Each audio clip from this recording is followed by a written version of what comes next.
హరి ఓం అందరికీ. ఈరోజు ఒక సంస్కృతం కథ వినిపిస్తాను. ఇది సంస్కృతం రాదు అన్నవాళ్లే ప్రత్యేకంగా వినండి.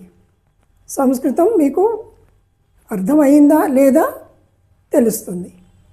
సంస్కృతం ఎందుకు అంటే ఇది మన దేవభాష, పురాతన భాష, మన సనాతన భాష. ఈ భాషను మనం కాపాడుకోవాలనే ఉద్దేశంతో, ఈ భాషను రక్షించుకోవాలి అనే ఉద్దేశంతో నాకు తెలిసినంత మటుకు, వచ్చినంత మటుకు నేను సంస్కృతాన్ని అందరికీ అందచేయాలనే ఉద్దేశంతో ప్రయత్నిస్తున్నాను. అందరూ కూడా నేర్చుకోవాలి, దేశ భాషను కాపాడుకోవాలి. పూర్వం ప్రతి వాళ్ళు సంస్కృతంలోనే మాట్లాడేవారు. చాలా కాలం క్రిందట రాను రాను సంస్కృతం తగ్గిపోయింది. కానీ ఇప్పటికీ ఇంకా చాలామంది పండితులు ఉన్నారు, వాళ్ళు మాట్లాడతారు. మనకి ఏ దేవాలయాల్లో ఏ కార్యక్రమాలైనా సంస్కృతమే ఉంటుంది. సంస్కృతంలోనే పూజలు, వ్యవహారం అంతా జరుగుతూ ఉంటుంది. కాకపోతే జనభాషగా, వ్యవహారిక భాషగా ఇప్పుడు ప్రస్తుతం లేదు. కానీ చాలామంది ఇప్పుడు మాట్లాడడానికి ప్రయత్నిస్తున్నారు, మాట్లాడుతున్నారు కూడా. మనం కూడా మాట్లాడడానికి ప్రయత్నిద్దాం. మనం మిగతా భాషలు ఎంత ఈ ఉత్సాహంగా నేర్చుకుంటున్నామో సంస్కృతాన్ని అంతకంటే ఉత్సాహంగా నేర్చుకోవాలి అనే నా భావన. నేను కూడా చిన్నప్పటి నుంచి చదువుకోలేదు సంస్కృతం.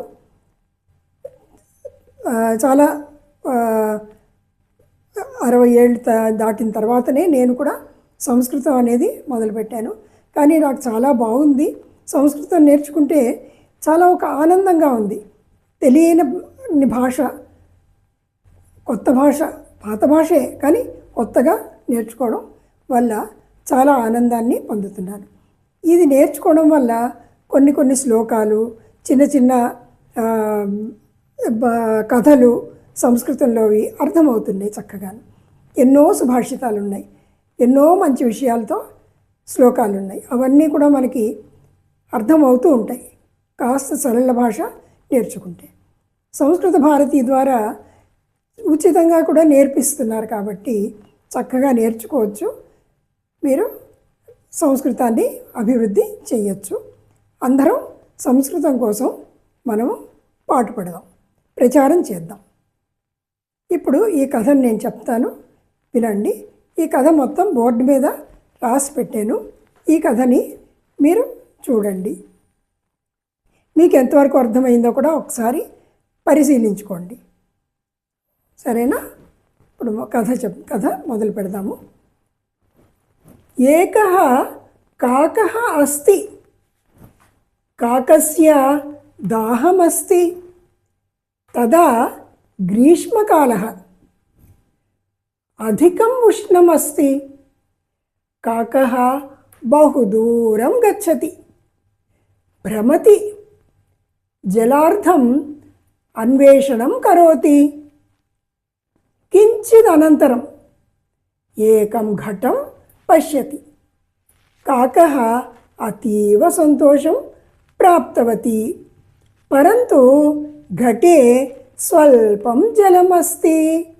సహ చింతయతి, జలం కథం పిబామి ఇతి.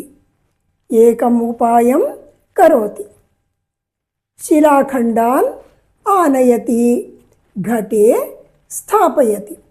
శిలాఖండం ఆనయతి, ఘటే స్థాపయతి, ఆనయతి స్థాపయతి, ఆనయతి స్థాపయతి. జలం ఉపరి ఉపరి ఆగచ్చతి. కాకః సంతోషేణ జలం పిబతి గచ్చతి. ఈ కథ మీకు అర్థమైందా? ఈ కథలో మనకి ఎన్ని తెలుగు పదాలు ఇక్కడున్నాయో తెలుస్తోంది. అంటే ఈ తెలుగు పదాలన్నీ సంస్కృతంలోంచి మనకు వచ్చినవే కదా. ఇప్పుడు చూడండి ఎన్ని పదాలు మనకి తెలుగులో ఉన్నాయో ఒకసారి మనం చూద్దాం. కాకః అనగానే మనకి అర్థమైపోతుంది, కాకి, కాకః. దాహం తెలుసు మనకి. గ్రీష్మకాల, కాలాలు గ్రీష్మకాలం, వసంతకాలం ఇలా ఉన్నాయి కదా, ఆ కాలం గ్రీష్మకాల. అధికం ఉష్ణం, అధికం తెలుసు మనకి, ఉష్ణం కూడా తెలుసు. బహుదూరం గచ్చతి, బహుదూరం చాలా దూరం. భ్రమతి, భ్రమతి అంటే మనం కూడా భ్రమణం అని వాడతాం, భ్రమతి. తర్వాత జలార్ధం, జలం, జలం మనకి తెలుసు, గంగా జలం, నదీ జలం అంటూ ఉంటాం కదా మనం. సో జలం, జలార్ధం అంటే జలం కోసం. జలార్ధం అన్వేషణం కరోతి, అన్వేషణం, అన్వేషణం మనం కూడా అంటాం కదా, అన్వేషించారు, వెతికారు అంటాం కదా, అన్వేషణం. అది మనం తెలుగులో వాడుతూనే ఉంటాం, అన్వేషణం. తర్వాత అనంతరం, అనంతరం అది మనకి తెలుగు పదమే, తెలుగులో ఉన్న పదమే. ఘటం, ఘటం కూడా మనకి తెలుసు, ఘటం కుండ. అతీవ, అతి అంటాం కదా మనం, అతి అని చెప్పుకుంటాం కదా, అతిగా చేయకు, అతి చేయకు అంటాం కదా. అతీవ అంటే ఎక్కువ. అతీవ సంతోషం ప్రాప్తవతి, సంతోషం అంటే సంతోషమే, తెలుగు పదమే, తెలుగులో కూడా అదే పదం ఉంది కదా, సంతోషం. ప్రాప్తవతి పొందింది. పరంతు, పరంతు కూడా మనం వాడతాం, హిందీలో ఉంది పరంతు, ఇదే సంస్కృత పదం. కానీ పరంతు అంటే కానీ. ఘటే స్వల్పం, స్వల్పం కూడా మనకి తెలుసు, స్వల్పం కొంచెం, స్వల్పం. జలం. చింతయతి, చింతనం, కాస్త ఆలోచించు. చింతయతు, చింతనం కరోతు, చింతనం, చింతయతి. తర్వాత ఉపాయం, ఉపాయం కూడా మనకి తెలుసు, ఉపాయం మన తెలుగులో ఉన్న పదమే, ఉపాయం. శిలాఖండాన్, శిలా, శిలా అంటే మనకి తెలుసు కదా, రాయి. శిల అంటే రాయి. సో శిలాఖండం, ఖండం అంటే ముక్క, శిలాఖండాన్ రాతి ముక్కలు, చిన్న చిన్న ముక్కల్ని. శిలాఖండాన్ ఆనయతి. జలం, మనకి జలం కూడా మనకి తెలుగు పదమే, జలం. ఉపరి కూడా మీకు తెలుసు, ఉపరి, ఉపరి, ఉపరి, ఉపరి. తర్వాత సంతోషేణ, సంతోషేణ అంటే సంతోషంతో. సో ఎన్ని పదాలు ఉన్నాయి మనకి, ఒక్క చిన్న కథలో సగానికి పైగా మనకి తెలుగులో మనం వాడుకునే పదాలు ఉన్నాయి. ఇలా కథ రూపంలో మనం చెప్పుకుందాం. చెప్పుకుంటే మనకి చాలా సులువుగా సంస్కృతం అనేది వస్తుంది. కాకః గచ్చతి, కాకః శిలాఖండం ఆనయతి. కాకస్య దాహమస్తి, దాహం అస్తి, జలం आवश्यकं, जलम आवश्यकं, अतः काकः भ्रमति, अत्र पश्यति, अत्र पश्यति, तत्र पश्यति, सर्वत्र पश्यति, सर्वत्र भ्रमति. किमर्थं? जलार्थं भ्रमति.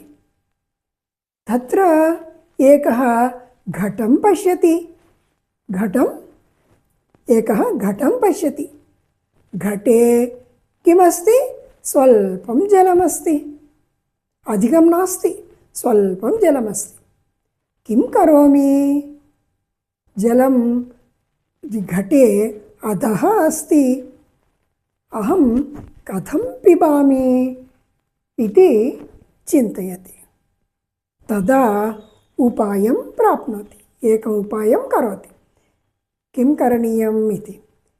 तदा किं कृतवती? एकं शिलाखण्डान् आनयति, घटे स्थापयति. शिलाखण्डम् आनयति, घटे स्थापयति, आनयति स्थापयति, आनयति स्थापयति. शिलाखण्डान् आनयति स्थापयति. तदा किम् अभवत्? तदा जलम् उपरि उपरि उपरि आगच्छति. काकः सन्तोषेण जलं पिबति, గచ్చతి.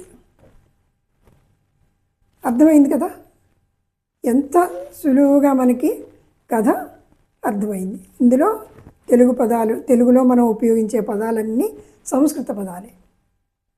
మళ్ళీ ఇంకో కథ ద్వారా మళ్ళీ కలుసుకుందాం.